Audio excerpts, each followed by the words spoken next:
안녕하세요. 스레드 라디오 비돔 채널의 비돔입니다. 오늘은 3월 6일 현재 시각 6시 20분이고요. 목요일이네요. 일주일에 가장 지루한 날이었죠. 목요일. 그런데 이번 주는 월요일이 공휴일이라서 그런지 왠지 목요일이 그렇게 지루하지 않은 것 같아요.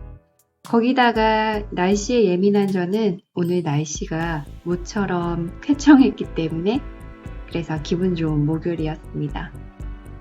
오늘 스레드에 보니 아침 일찍 그 아이를 등교시켰는데 영하 3도라는 글을 봤어요. 와, 3월인데 정말 춥다, 그죠? 예전에도 입학식, 졸업식 이때는 정말 추웠던 것 같아요.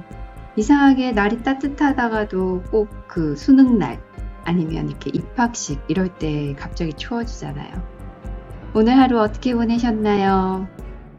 저는 여느 날과 다름없이 내일까지 글을 써야 하는 게 있어서 오늘 글을 마쳤고요. 그다음 요즘 다시 그림 그리기를 시작하면서 또 묘한 재미에 빠졌어요. 자꾸 그리고 싶고 제가 지금 컴퓨터가 있는 테이블 옆에 그림을 그릴 수 있게 이렇게 세팅을 해놨거든요. 테이블 위에 전에 그린 그림부터 쫙 널어놨더니 자꾸 눈이 가요. 눈이 가면 거기 가서 한 점? 어떻게 얘기하지? 조금이라도 터치하고 싶은 마음이 들거든요. 근데 이게 색연필이라든지 그냥 연필이면 잠시 터치하고 또 컴퓨터 하고 이러겠는데 오일 파스텔이다 보니 손에 묻어요. 그리고 이걸 오일 파스텔을 이렇게 크레파스 하듯이 예쁘게 이게 진하게 칠하는 게 아니라 이렇게 뭐 티슈나 스펀지 같은 걸로 이렇게 찍고 밀고 하거든요. 그러면 또 손이 더러워지죠. 더러워지면 그냥 한 번만 하기 좀 그렇잖아요. 그럼 거기에 앉아서 계속 그걸 하고 있게 되는 거예요. 이게 색을 더 입힐 수 있는 묘한 매력이 있거든요. 건조한 색연필 같은 경우에는 그 색연필이 한번 지나간 자리는 그 위에 덧칠할 수가 잘 없잖아요. 근데 이 오일 파스텔 같은 경우에는 약간 그 유화 느낌으로 꾸덕꾸덕하게 그 위에 이렇게 색을 얹으면 이렇게 섞이는 묘미가 있어요. 그러다 보니 한번 이렇게 손을 대면 쉽사리 멈추지 못하는 게 있습니다. 친구가 브리즈번에 있는데 지금 그 브리즈번 그 골드코스트 그 라인에 허리케인이 온다고 해요. 50년 만에 오는 아주 큰 허리케인이라고 이번 주 내내 그 데뷔하라고 방송에서건 SNS에서건 난리래요. 그래서 그냥 무덤덤하게 있던 친구도 막 사람들이 마트에 있는 물건들을 다 사가고 이렇게 그 허리케인이 치면 홍수도 날 수 있고 그러면 뭐 단수나 정전이 될 수 있으니까 이렇게 마실 물 같은 거 그게 이제 위급한가 봐요. 그래서 그 마트에 마치 코로나 처음 터졌을 때처럼 사람들이 뭐 음식, 물 이런 걸 사재기를 하는 모습을 보고 친구도 빨리 준비해야겠다라고 이야기를 하더라고요. 근데 그 허리케인이 오늘 저녁에 온다고 했나 봐요. 오늘 저녁부터 내일까지인가? 뭐 언제까지인지. 어쨌든 50년 만에 오는 거니까 얼마나 이 공포가 아주 큰 거죠. 그래서 학교도 휴교를 하고 뭐 여튼 사람들이 며칠째 그 허리케인 대비를 하고 있다는데 재밌어요. 그리고 친구가 오늘 그러더라고요. 이게 폭풍 전야의 일이라서 그런지 뭔지 아직 이렇게 주변은 고요한데 사람들은 너무너무 난리라고. 친구는 그 모습을 보면서 한국인만큼이나 말 잘 듣는 나라가 호주인 것 같다고 다들 데뷔하라고 하니까 완전히 데뷔하는 거 보니 호주가 역사상 중범죄자들로 이루어진 나라라 더 복종하고 더 순하게 키워졌다. 뭐 그런 얘기를 하던데 이 이야기에 대해 저는 그렇게 생각을 했어요. 아마도 미디어가 너무 발달해서 일어나는 게 아닐까? 이렇게 원래 공포라는 게 굉장히 부풀려지잖아요. 정말 실제 일어나지 않았음에도 공포라는 것 자체가 그 사람의 감정이기 때문에 그것을 자꾸 생각하거나 고민할수록 공포는 몇 값배로, 몇 곱절로 키워지는 거라고 생각을 해요. 그래서 주위에 자꾸 뉴스라든지 미디어에서 50년 만에 허리케인이 온다 어쩌고 저쩌고 하니까 사람들이 더 점점 시간이 흐를수록 공포심을 갖게 되는 거죠. 그래서 친구가 그 얘기를 해주더라고요. 그냥 가만히 있다가 SNS를 봤더니 누가 차고문이랑 차 사이에 매트리스 토퍼를 끼워놨더라? 강한 바람 밀려 들어오면 차 보호하려고 하면서 사진을 올려줬어요.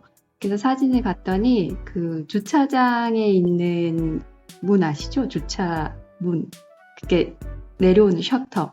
거기와 그다음 차 엉덩이, 그러니까 뒷범퍼 쪽 사이에 매트를 이렇게 끼워놨더라고요. 혹시 막 바람이 쳤을 때 차에 기스 나지 말라고. 그 사진을 보는데 참 사람들 기발하다 생각도 되고 좀 오버스럽구나, 별걸 다 하네 싶기도 하고 그렇습니다. 재밌었어요.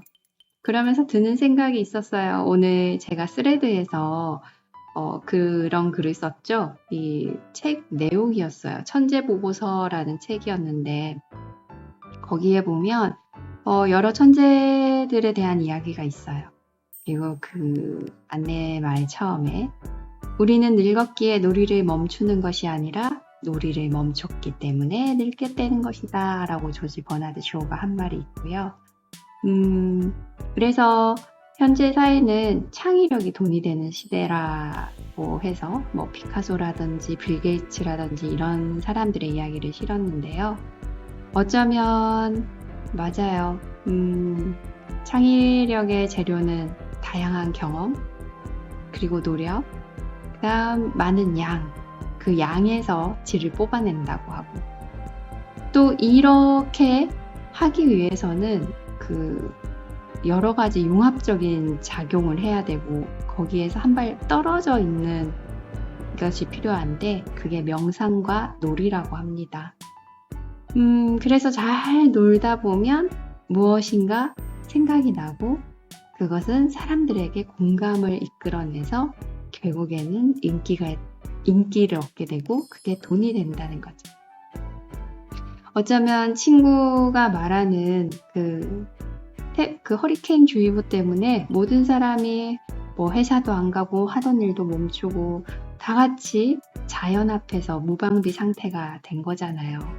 정말 무슨 어떤 지위, 뭐 자산, 무엇에 관계없이 자연 앞에서는 모두 똑같이 무방비 상태가 된 거죠. 그러다 보니 사람들이 이제 놀 시간이 생긴 거예요. 강제적으로. 그러다 보니 앞다투어 창의적인 활동을 하고 있는 거죠. 그 창의적인 활동을 막 SNS에 저렇게 올리는 거예요. 누구는 이렇게 뭐 허리케인을 대비했고 누구는 이렇게 대비했고 서로 자랑하듯이 저렇게 올린다는 게 참 귀여웠습니다. 그리고 오늘 아침에 읽었던 글과 연관시켜보면 저것 또한 창의적인 놀이구나. 역시 사람은 모든 것을 벗어나서 단순하게 시간이 주어졌을 때 각자만의 고유에 잠재되어 있던 창의성이 나오는구나 하고요. 그래서 저도 노는 걸 좋아합니다. 노는 게 뭐냐고 물으신다면 자기가 좋아하는 일 하는 것? 그게 노는 게 아닐까요?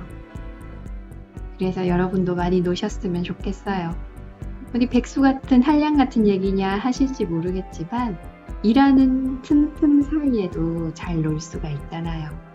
우리는 그냥 쉬는 것에 대한 욕구는 있는데 노는 것에 대한 욕구가 점점 나이가 들수록 사라지는 것 같아요. 여러분도 놀이를 멈추지 마시고 지금도 이걸 듣는 시간에도 또 비놈 채널도 여러분의 놀이가 되고 싶습니다. 저한테 이 방송은 또 하나의 놀이거든요. 여러분 저랑 함께 재미있게 놀아봐요. 내일은 금요일이에요. 저는 홍매화를 보러 갈까 하는데 여기 남부지방에는 홍매화가 폈거든요. 여러분 어떤 계획을 가지고 계신지 모르겠습니다. 그럼 목요일 저녁 즐거운 시간 보내시고요. 저는 또 내일 찾아뵐게요. 비돔 채널의 비돔 채널의 비돔이었습니다. 여러분 안녕.